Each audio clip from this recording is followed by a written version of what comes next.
जय हिंद। देखिए, इससे पिछले वाला क्लास में हम लोग पढ़े थे क्लास 10th का एक्सरसाइज 2.2 का ये क्वेश्चन 1 का 1 और 2 क्वेश्चन कंप्लीट पढ़ लिए थे और बहुत बढ़िया तरीक़ा से उसको समझने का प्रयास किए थे। आज जो टॉपिक है वो 1 का ही क्वेश्चन है, तीसरा और चौथा नंबर। इसमें 6 क्वेश्चन है 1 में, तो हम टोटली आपको हल करके बढ़िया से सिखाने का प्रयास करते हैं। देखिए, इसमें जो इतना भी क्वेश्चन पढ़िएगा सब अलग अलग तरह का है, इसलिए हम आपको हल करके देते हैं, आप उसको सिर्फ रिवाइज कीजिएगा।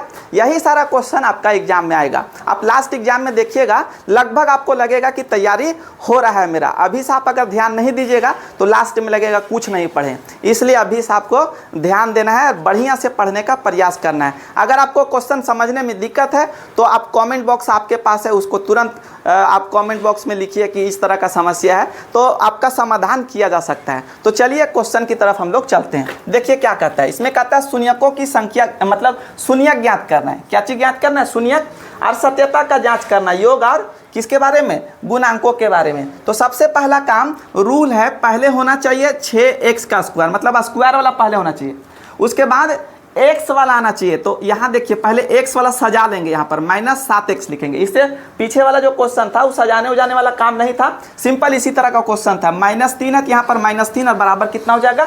0। उसमें सजाने का नहीं था, सेम टू सेम यही क्वेश्चन दे दिया था, मतलब सेम टू सेम ये क्वेश्चन नहीं था, इसी टाइप का क्वेश्चन था, इस तरह का क्वेश्चन नहीं था। अब काम सबसे पहला, अगर जो पीछे क्लास में पिछले वाला वीडियो देखे होंगे तो उनको पूरा समझ में आ जाएगा एक ही बार में। जो नहीं देखें ध्यानपूर्वक थोड़ा सा नीचे तक चलिएगा, आपको पूरा समझ में आएगा। तो पहला काम होता है, ये जो 3 है ये लास्ट वाला संख्या से गुना करना होता है। तो गुना कर देंगे तो यहाँ पर कितना हो जाएगा? 6 या 18। तो गुना करने पर अब मेरा कितना आना चाहिए? 18, और जोड़ घटाव करके कितना लाना है? -7। तो 9 गुना कितना? 2। 9 दूना कितना हो जाएगा? 18। मतलब इस 18 को हम लोग तोड़ दिए तो 2 9 कितना हो जाएगा? 18। तो 9 दूना 18, गुना करने पर कितना आ गया? 18। अब देखिए 9 में 2 घटा देंगे तो कितना आ जाएगा? 7। लेकिन कह रहा है माइनस में आना चाहिए, तो बड़ा के सामने माइनस और छोटा के सामने प्लस। यही सेम टू सेम यहाँ पर हम लोग को लिख लेना है।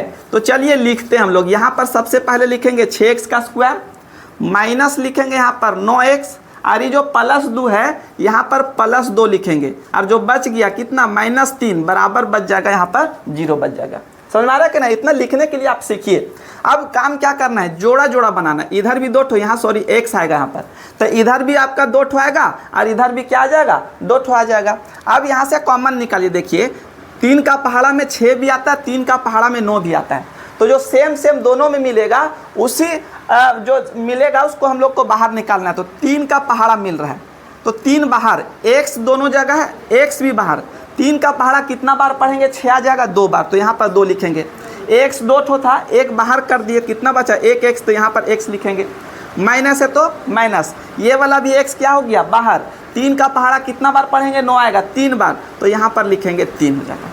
समझ में आया कि नहीं? कि कोई दिक्कत नहीं? दिक्कत हो रहा होगा, बहुत स्लोली चल रहे हैं और कॉन्सेप्ट क्लियर कर रहे हैं। अब यहाँ पर देखिए 2 लीजिएगा तो इसमें 2 नहीं, x लीजिएगा तो इसमें x नहीं, तो कॉमन कुछ नहीं निकलेगा। इससे जो पीछे वाला क्वेश्चन था उसमें भी सेम टू सेम कोई दिक्कत नहीं था, सिर्फ वहाँ पर माइनस था। तो माइनस क्या कर रहा था? माइनस वाला को प्लस कर रहा था और प्लस वाला को माइनस। तो ये प्लस में पहले से तो कुछ नहीं निकलता है कॉमन, तो 1 लिखते हैं।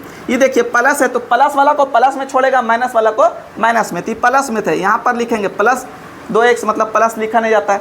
माइनस में तो इसको माइनस में छोड़ दीजिए, तो -3 लिखेंगे, बराबर यहाँ पर कितना हो जाएगा? 0। अगर आप सही बनाइएगा तो ये वाला और ये वाला क्या हो जाएगा? सेम मिल जाएगा। तो इसको 1 लिखना है, 2 ठो है लेकिन 1 लिखा जाता है इसको। तो 2x और यहाँ पर माइनस कितना हो जाएगा? 3 हो जाएगा। और जो बचा 3x और +1 बच रहा है, इसको लिख देना है यहाँ पर 3x + 1 और बराबर यहाँ पर 0। ये 0 इसके लिए भी, इसके लिए भी, दोनों के लिए है। तो यहाँ पर लिखेंगे 2x - 3 बराबर यहाँ पर 0, और इसके लिए लिखेंगे 3x और +1 बराबर कितना हो जाएगा? 0 हो जाएगा। समझ में आ रहा है कि दिक्कत? तो आपका कमेंट बॉक्स तैयार है, ठीक है। अब यहाँ पर देखिए हमको सिर्फ x का मान, तो इसके साथ अभी जो है इसको रहने दीजिए। 2x लिख दिए, बराबर के इधर माइनस में इधर आ जाएगा तो प्लस में। अब x का मान चाहिए, तो x बराबर यहाँ पर 3, गुना में होता है जो इधर, बराबर को उधर करते हैं तो बट्टा में आ जाता है, तो यहाँ पर हो जाएगा, यहाँ पर कितना? 2 हो जाएगा। तो ये x का मान 1 निकाल दिए। अब दूसरा x का मान यहाँ पर लिखेंगे 3x बराबर, प्लस में इधर आ जाएगा तो माइनस में हो जाएगा। अब x बराबर यहाँ पर 1 और 3 गुना में इधर आ जाएगा तो बट्टा में, तो ये दूसरा x का मान निकाल दिए, मतलब शून्यक हम लोग ज्ञात कर लिए, एक इधर और एक इधर। अब हम लोग को क्या करना है, जांच कर लेना है। तो जांच करने के लिए देखिए -x का गुणांक लिखें और x² का गुणांक लिखें, इसका फॉर्मूला होता है ये सब, ये भी फॉर्मूला, ये भी फॉर्मूला, ये इंग्लिश में है, ये आपका शॉर्ट में है, ये आपका पूरा विस्तार से हिंदी में है। अब देखिए b और a होता क्या चीज़, x² के सामने वाला a कहलाता है, अब उसके बाद x के सामने वाला यहाँ पर b कहलाएगा, मतलब ये वाला हो जाएगा। अब जिसके साथ x नहीं है उसको हम लोग c कहते हैं। तो यहाँ देखिए -b, तो माइनस लगाइए, और देखिए x के सामने कितना 7, तो -7 है, तो यहाँ पर लिखेंगे ब्रैकेट में -7 और बट्टा में a के जगह पर कितना, ये वाला a होता है x² के सामने, तो यहाँ पर लिखेंगे 6, तो माइनस माइनस क्या हो जाएगा +7 और बट्टा में यहाँ पर 6, तो ये हो गया शून्यकों का योग का जांच हो जाएगा। समझ में आ रहा है कि ना।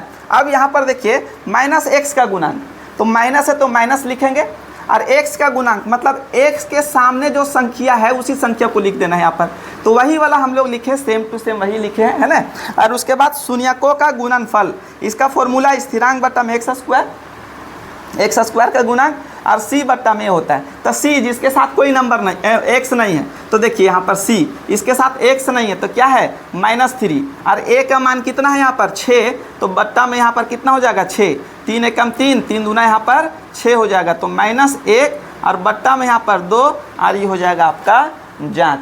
समझ में आया कि दिक्कत। अब चलिए अगला क्वेश्चन है, चौथा नंबर क्वेश्चन। देखिए तीनों क्वेश्चन पढ़े, तीनों एक जैसा लगभग था, लेकिन चौथा नंबर क्वेश्चन बिल्कुल अलग है, तीनों से अलग है, तो इसको बढ़िया से सीखिए। देखिए यहाँ पर स्क्वायर है, यू भी है, लेकिन कोई नंबर नहीं, सी वाला तो पार्ट ही गायब कर दिया। तो देखिए कैसे बनाएंगे, यहाँ से कॉमन निकालिए, 4 का पहाड़ा में दोनों मिलता 4 बाहर, यू यहाँ भी, तो यू भी बाहर निकल जाएगा, तो 4 पूरा बाहर, यू 2 ठो था, 1 बाहर, तो कितना बच गया, एगो यू बच जाएगा। प्लस है तो प्लस 4 दूना 8, 4 का पहाड़ा 2 बार पढ़ेंगे तो निकल जाएगा बाहर। ये देखिए ये 4 इस तरह से लिख दे रहे हैं, ऐसा वाला यू है और यू भी बाहर निकला, तो इतना ही बचेगा, और बराबर कितना 0, यहाँ पर हो गया गुना। अभी देखिए यहाँ पर क्या था, इस जगह पर गुना, तो 0 इसके साथ भी था, इसके साथ भी था, तो यहाँ भी तो गुना है, तो 0 इसके साथ भी होगा, इसके साथ भी होगा कि नहीं।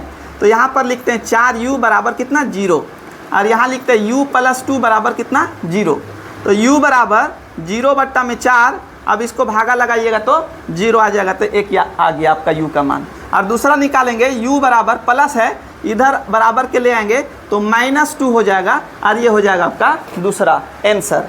अब हम लोग जांच करेंगे शून्यकों का योग। इसका फॉर्मूला क्या होता है, -x का गुणांक बट्टा में x² का गुणांक, मतलब -b बट्टा में क्या हो जाएगा a हो जाएगा। तो अब -b हम लोग ढूंढते हैं, इसके सामने वाला a, इसके सामने वाला b, और c नंबर वाला तो गायब हो गया, तो c जहाँ आएगा वहाँ पर क्या लिख देना है 0 लिख देंगे वहाँ पर, है ना। तो माइनस है तो माइनस लिखे, b का मान कितना, तो b का मान 8 हो गया, तो यहाँ पर लिखिए 8 बट्टा में a का मान कितना है 4 है, तो यहाँ पर लिखेंगे 4, 4 एकम 4, 4 दूना 8, तो बचा कितना -2, और ये हो जाएगा आपका आंसर। और शून्यकों का योग का जांच हो गया। दूसरा c है इसमें नहीं है, तो c नहीं है तो क्या हो जाएगा 0, और बट्टा में कितना a, तो a का मान कितना है 4, तो यहाँ पर लिख दीजिए 4, अब बराबर यहाँ लिखिएगा तो 0, और ये हो जाएगा दूसरा आपका शून्यकों का गुणनफल का जाँच। आशा कर रहे हैं आपको वीडियो समझ में आ रहा होगा, जो ध्यानपूर्वक देखते होंगे उसका तो कॉन्सेप्ट एक बार में क्लियर हो रहा होगा, और जो ध्यान से नहीं देख रहे हैं वीडियो को बार बार देखिए, ताकि जो कन्फ्यूजन है उसको दूर किया जा सकते। नेक्स्ट टाइम में इसका जो 2 क्वेश्चन छूटा हुआ पहला का, उसको लेकर के आएंगे। जय हिंद।